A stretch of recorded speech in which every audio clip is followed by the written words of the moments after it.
วัญตาจะน้องเคยถูกรักหรือเปล่า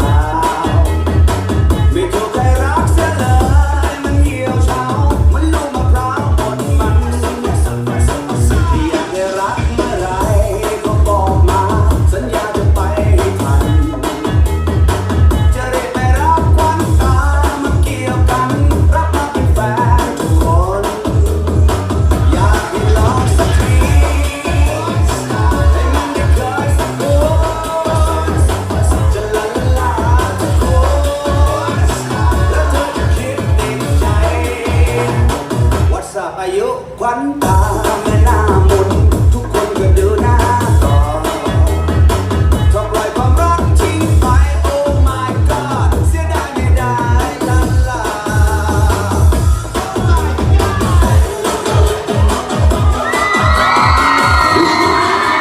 This love feeds the ego.